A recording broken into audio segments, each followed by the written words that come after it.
Mesdames et messieurs, bonsoir et merci si vous nous rejoignez sur votre journal de 22 heures au sommaire de l'actualité.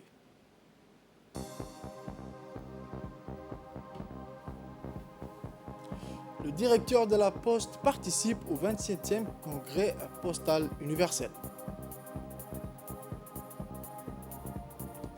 Actualité internationale aux États-Unis, le suspect qui menaçait de faire exploser le Capitole a été arrêté.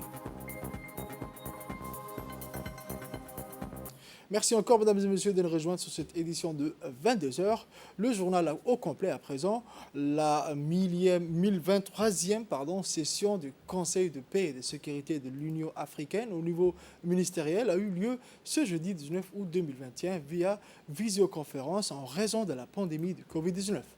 Le ministre des Affaires étrangères et de la coopération internationale, M. Mahmoud Ali Youssouf, a pris part à cette 1023e session qui portait sur la mise en œuvre des aspects de paix et de sécurité relatifs à la stratégie de gouvernance des frontières de l'Union africaine. L'ambassadeur Abdi Haïbi a pris part à cette réunion aux côtés du chef de la diplomatie djiboutienne. Dans son intervention, le ministre a tenu tout d'abord à féliciter le ministre des Relations extérieures du Cameroun, Son Excellence le jeune Mbella, pour avoir pris l'initiative de convoquer cette réunion de CPS. Il a salué le travail accompli par les unités ayant en charge le programme des frontières et toutes les avancées citées dans le rapport d'avancement de la Commission de l'Union africaine. Il a ensuite rappelé que la paix et la sécurité sur notre continent sont intimement liées à la capacité de nos États à promouvoir des politiques progressistes sur la gestion des frontières. Il a enfin signalé au Conseil de paix et de sécurité que la République de Djibouti croit fermement au principe que les frontières sont des traits d'union et des vecteurs de développement entre les États et ne peuvent plus représenter des forteresses infranchissables.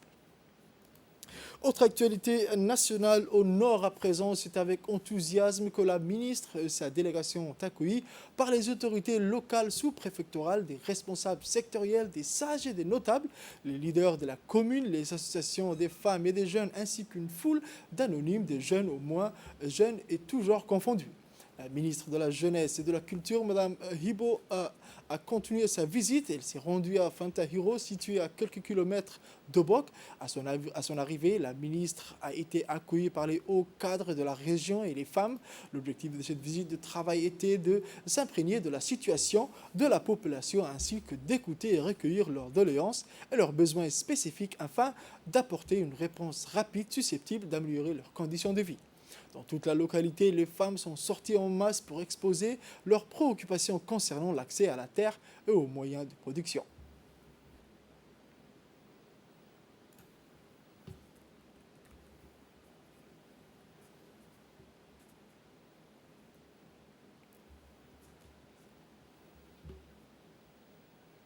Une fois terminée, la ministre de la Jeunesse et de la Culture a visité cette fois-ci un centre pour la jeunesse.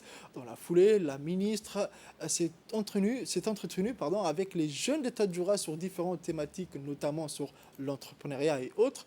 Cet échange a permis d'échanger sur les aspirations de cette frange de la population qui constitue le socle de développement socio-économique de notre pays, mais aussi sur les voies et moyens de devenir des acteurs de changement.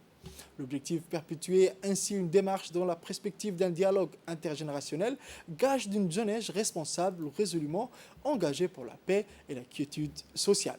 La ministre attentive a recueilli les doléances émises par la jeunesse en présence des représentants des associations, se disant conscients des enjeux, ont longuement fait part à la ministre de leur volonté d'action collective et l'existence déjà d'une parfaite coordination entre les acteurs agissant dans le but de promouvoir le développement de la localité. Autre actualité, comme mentionné dans le titre, le directeur de la Poste, M. Bahnan Ali Medel, a pris part aux travaux du 27e congrès de l'Union postale universelle qui ont démarré lundi à Abidjan autour du thème digitalisation des services postaux, développement du e-commerce.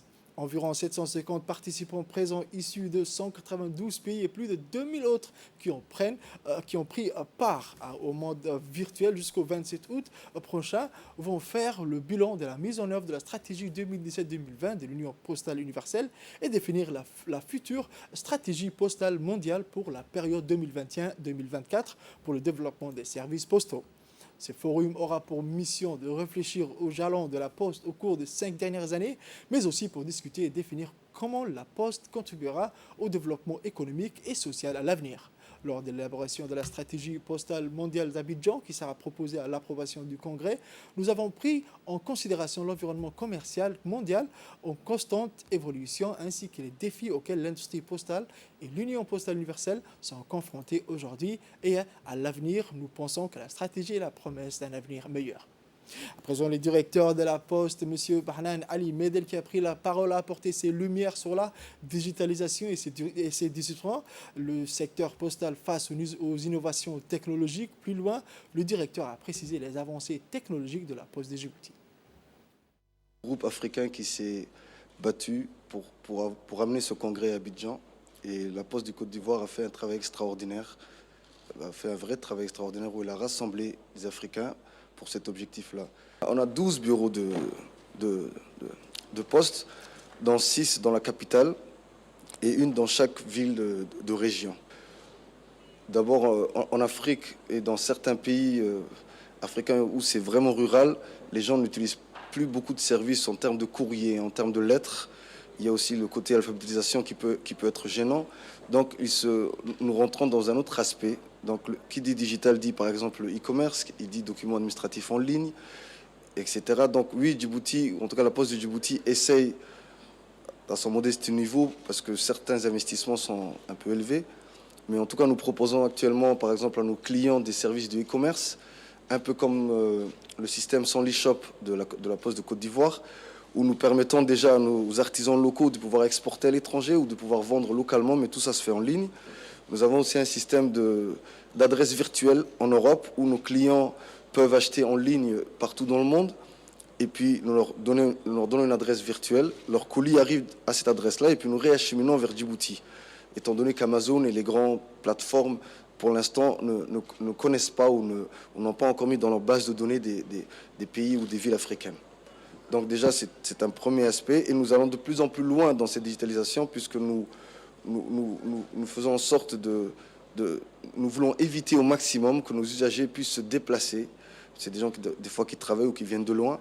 Donc pour éviter de se déplacer, donc s'ils peuvent tout faire sur leur téléphone portable, c'est déjà un plus. Donc faire des demandes, par exemple, tout simplement d'un acte de naissance ou d'un bulletin au niveau du tribunal, par exemple, ils peuvent le faire, payer en ligne et puis le recevoir sur leur téléphone grâce au cachet électronique de la Poste. Donc à l'époque, on disait le cachet de la Poste fait foi. Donc nous sommes juste montés en puissance au niveau digital, et les postes ont créé un cachet électronique postal qui a la même valeur juridique au niveau du tribunal que l'ancien cachet de la Poste.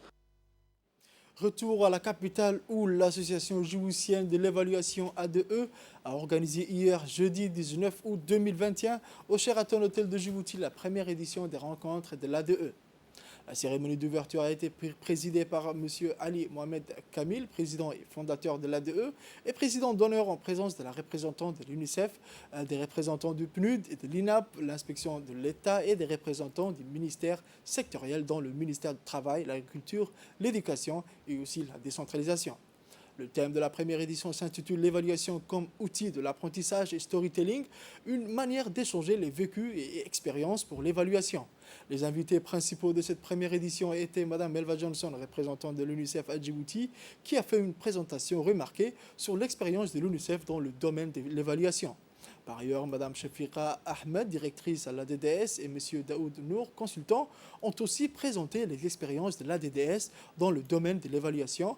L'Association djiboutienne de l'évaluation a pour mission principale de promouvoir la culture et la pratique de l'évaluation à Djibouti. Pour ce fait, elle entend sensibiliser les pouvoirs publics et la société civile sur la pertinence et la nécessité de la fonction de l'évaluation.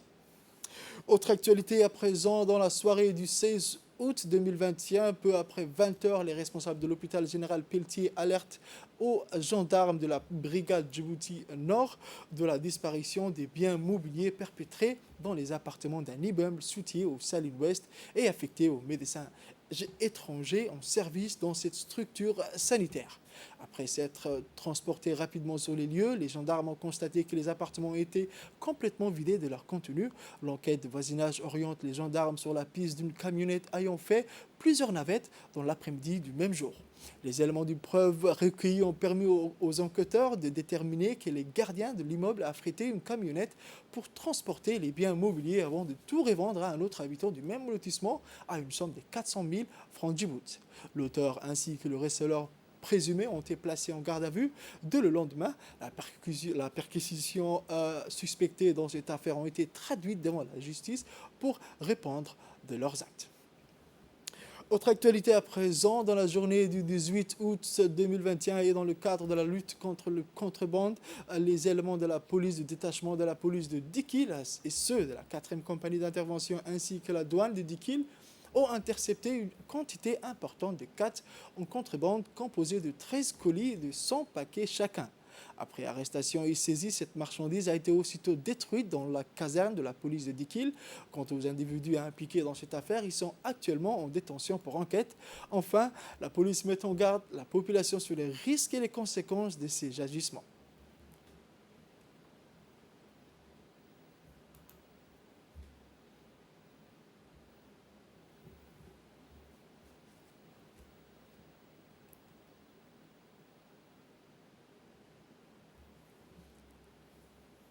Actualité internationale à présent, comme mentionné dans les titres, le suspect qui menaçait de faire exploser une bombe au Capitole s'est rendu. À ce stade, les enquêteurs ne disposent pas d'éléments indiquant que le suspect avait des complices, a déclaré le policier lors d'une conférence de presse. Sur des images de la chaîne NBC, on peut voir le suspect sortir de son véhicule, lever les bras en s'agenouillant puis ramper vers les policiers.